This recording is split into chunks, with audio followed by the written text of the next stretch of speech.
উপহার উপহার কারোর জন্য বস্তু হতে পারে, তো কারোর জন্য অনুভূতি। কিন্তু এই উপহার সকলের ভালো লাগে। এবার যদি জিজ্ঞেস করা হয় যে উপহার কিরকম হওয়া উচিত, তাহলে কেউ বলবে যে উপহার এমন হওয়া উচিত যার সাথে আমরা সোনা রূপোর তুলনা করতে পারি। কেউ বলবে এমন উপহার হওয়া উচিত যা পেলে কারোর মন খুশি হয়ে ওঠে, সে আনন্দ উপভোগ করে। ব্যক্তি উপহার যা দিচ্ছে তা নির্ভর করছে তার আর্থিক অবস্থার উপরে। কিন্তু উপহার যাই হোক না কেন, তাতে একটা অনুভূতির অভাব কখনোই থাকা উচিত নয়, আর সেই অনুভূতি হল ভালোবাসার অনুভূতি। তাই মনে রাখবেন, ভালোবাসার থেকে বড় উপহার আর কিছুই নেই। আর যদি ভালোবাসার এই উপহার আপনি লাভ করেন, তার থেকে বড় আর কোনো সম্মান নেই। রাধা রাধা। কখনো কোনো বাচ্চাকে দেখেছেন? কত কিছু ঘটতে থাকে তার জীবনে। শৈশব থেকে বেড়ে ওঠা অবধি অসংখ্য অনুভূতি অনুভব করে সে। কখনো পড়ে যায়, কখনো আহত হয়, কখনো জ্ঞান লাভ করে, কখনো কষ্ট সহ্য করে, তো কখনো আনন্দ উপভোগ করে। কিন্তু মনে রাখে সে শুধুমাত্র আনন্দের মুহূর্তগুলি।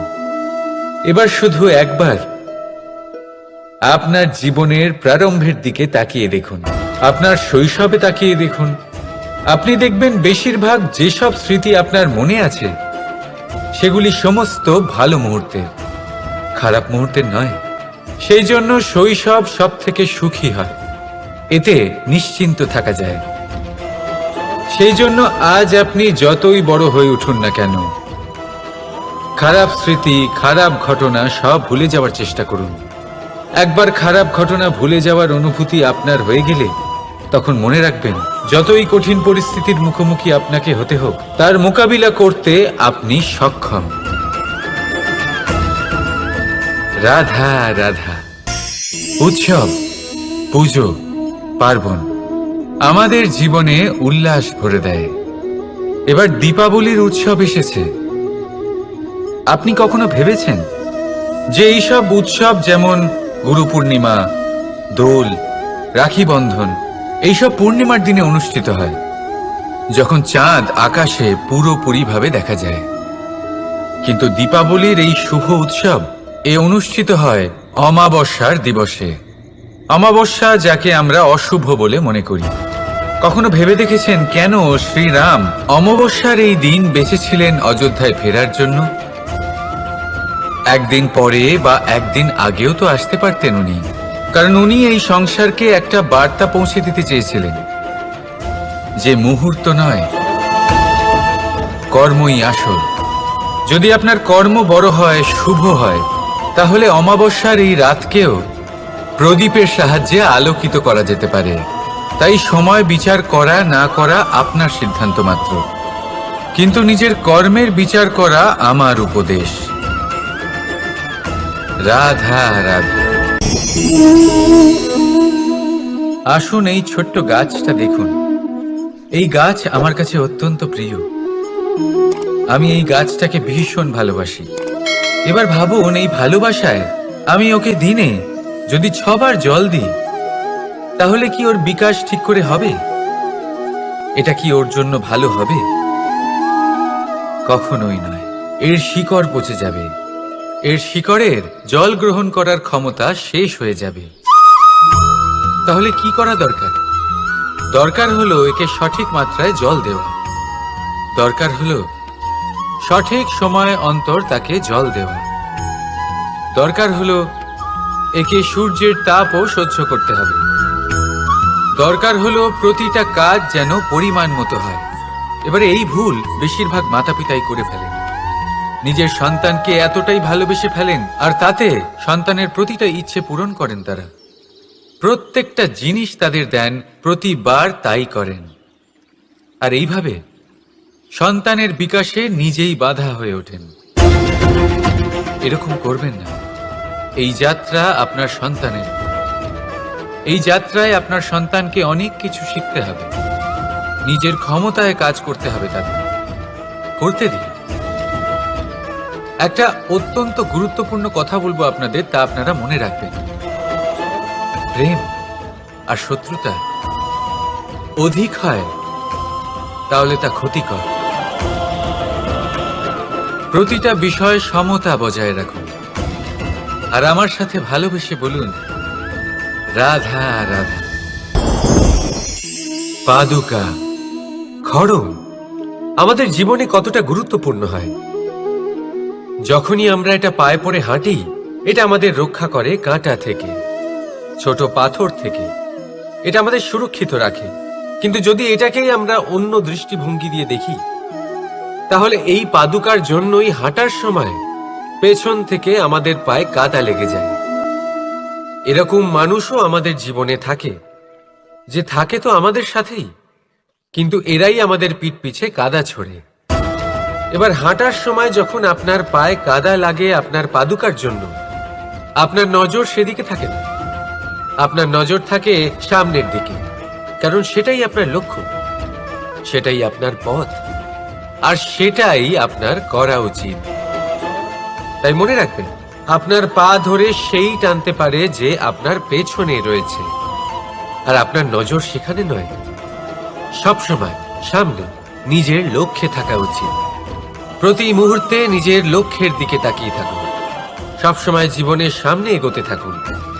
আর রাধা রাধা। মানুষ এক সামাজিক প্রাণী। সমাজে ঘোরাফেরা করে, অন্য মানুষ খুঁজে বেড়ায়, সম্পর্ক তৈরি করে, সেটাকে গড়ে তোলে, সুখ দান করে, সুখ লাভ করে, নিজের দুঃখকে কম করে। কিন্তু একটা জিনিস সে বোঝে না, কোন ব্যক্তি আপন আর কোন ব্যক্তি পর। দেখুন, আপন সে নয় যে সুখের সময় আপনার সাথে থাকে।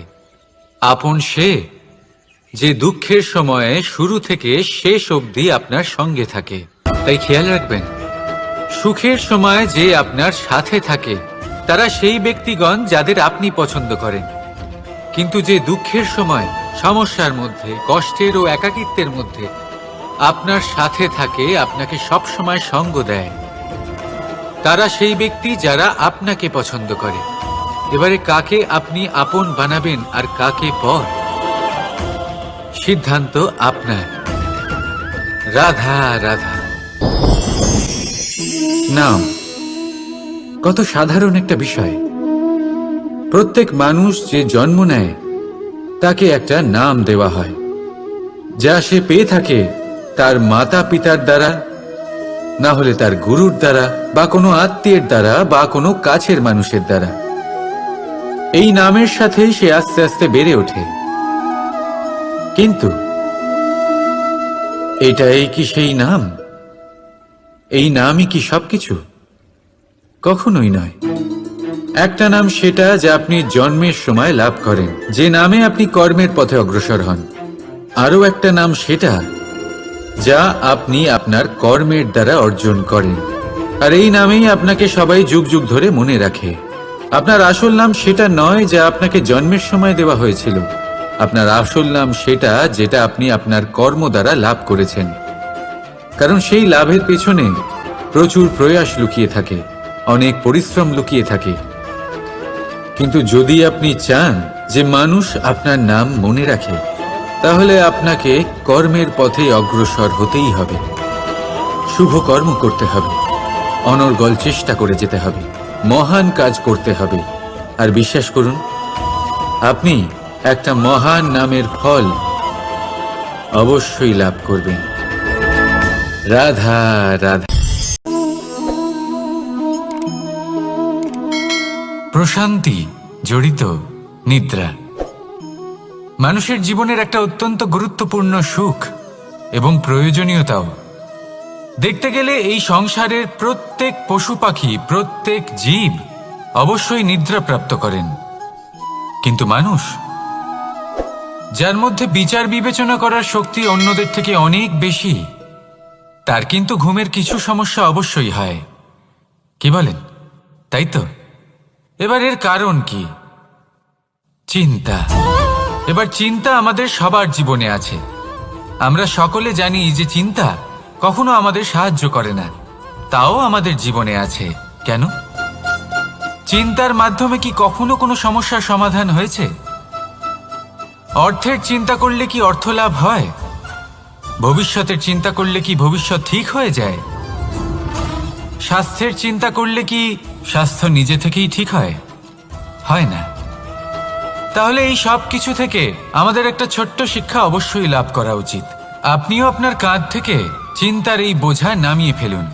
আর এই সব ইচ্ছে একত্রিত হয়ে আমাদের মনে চিন্তা উৎপন্ন করে। তাই এই চিন্তাগুলিকে ত্যাগ করুন। প্রকৃতির প্রেমের উপর বিশ্বাস রাখুন। মনে রাখবেন, যিনি চিন্তামুক্ত হবেন তিনি চিতামুক্ত হবেন। সুখের নিদ্রা প্রাপ্ত করুন, আর নিদ্রায় যাবার আগে আমার সাথে ভালোবেসে বলুন, রাধা রাধা। মহাদেব, সেই দেবতা যিনি মহান, যাকে দেবতাদের দেবতা বলা হয়, যিনি হলেন আমার আরাধ্য। কখনো আপনার মনে এই প্রশ্ন এসেছে যে শিবকেই কেন মহাদেব বলা হয়, অন্য কোনো দেবতাকে কেন বলা হয় না? সেই কারণ মহাদেবের মধ্যে, ওনার মধ্যে এমন এক বিশেষ গুণ রয়েছে যা অন্য কারণ নেই। তা হলো নিঃস্বার্থ হয়ে মানুষের সেবা করা। যদি প্রয়োজন পড়ে, যদি সৃষ্টির পথে বিনাশের কালো মেঘ ছেয়ে থাকে, তখন নিজের প্রাণের চিন্তা না করে হলাহল পান করার জন্য প্রস্তুত থাকেন মহাদেব। আর এই অদ্বিতীয় ত্যাগের জন্যই শিবকে মহাদেব বলে ডাকা হয়।